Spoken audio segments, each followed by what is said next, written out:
Praise the Lord, brothers and sisters. இன்றைக்கான வேத வசனம் மத்தேயின் புஸ்தகம் 7வது அதிகாரம் 9வது வசனத்திலிருந்து 11வது வசனம் வரை.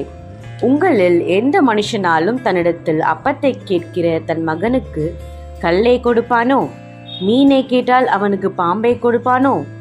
ஆகையால் பொல்லாதவர்களாகிய நீங்கள் உங்கள் பிள்ளைகளுக்கு நல்ல ஈவுகளை கொடுக்க அறிந்திருக்கும் போது பரலோகத்தில் இருக்கிற உங்கள் பிதா தம்மிடத்தில் வேண்டிக் கொள்கிறவர்களுக்கு நன்மையானவைகளை கொடுப்பது அதிக நிச்சயமல்லவா? இன்றைக்கு ஆண்டவர் நம்ம கிட்ட இருந்து எதிர்பார்க்கிற ஒரே ஒரு விஷயம் என்னன்னா, அவர்கிட்ட நம்ம போய் கேட்கணும்னு சொல்லிட்டு.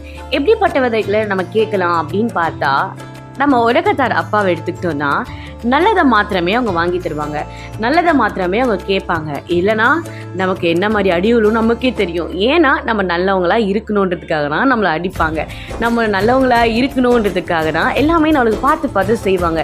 நம்ம பிள்ளை கெட்டு போகணும்னு நினைப்பாங்களா? வாய்ப்பே இல்லை.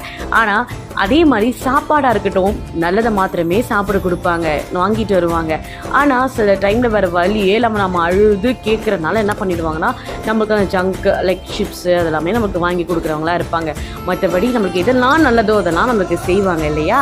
அப்போது இந்த வார்த்தையில் ஆண்டவர் அழகாக இந்த ஒரு வார்த்தையை கொடுத்துருக்காரு. என்னன்னா, பொல்லாதவர்களாகி நீங்கள் உங்கள் பிள்ளைகளுக்கு நல்ல ஈவுகளை கொடுக்க அறிந்திருக்கும் பொழுது பரலோகத்தில் இருக்கிற உங்கள் பிதா தம்மிடத்தில் வேண்டிக் கொள்கிறவர்களுக்கு நன்மையானவரை கொடுப்பது அதிக நிச்சயம் அல்லவா?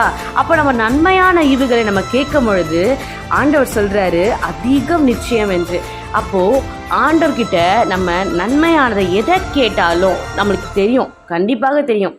எது நல்லது எது கெட்டது நமக்கே தெரியும். நம்ம நன்மையானதை கேட்கும் பொழுது ஆண்டவர் நிச்சயமாக அதை தருகிறவராக இருக்கிறாரு, நிச்சயமாக அதை செய்கிறவராக இருக்கிறாரு. அவர் சகலவற்றையும் படைத்தவர் இல்லையா? அவர் நன்மையை செய்கிறவராக இருக்கிறார்ல. அப்போ நன்மையை நம்ம கேட்கும் பொழுது அவர் செய்கிறவராக இருக்கிறாரு.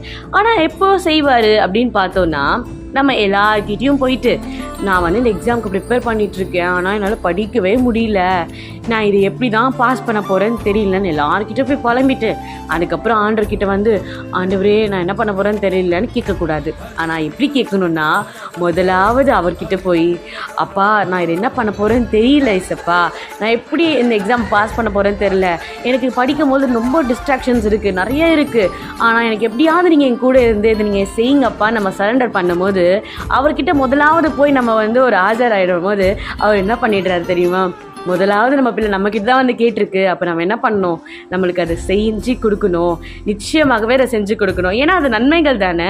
ஒரு எக்ஸாமுக்கு படிக்கிறதோ இல்லை ஒரு நல்ல விஷயங்களுக்காக நம்ம ஜெபிக்கிறது நன்மை தானே. ஆண்டவருக்கு எது சித்தமாக இருக்குதுன்னு நமக்கும் தெரியும். இல்லை சித்தத்திற்காகவும் நம்ம அவர்கிட்ட கேட்கலாம். இப்போது ஆண்டவர் நம்மக்கிட்ட கேட்குற எல்லா வித தேவைகளையும் எல்லா வித பிரச்சனைகளையும் ஆண்டவர்கிட்ட போய் கேட்கும்படியாக, ஒரு சொல்யூஷனாக இருக்கட்டும் இல்லை ஒரு தேவைகளாக இருக்கட்டும், எதா வேணா இருக்கட்டும், எது இருந்தாலும் ஆண்டவர்கிட்ட போய் நம்ம கேட்கும்படியாக ஆண்டவர் விரும்புகிறார். So let us ask God so that He will pour out all the goodness in our life. God bless you.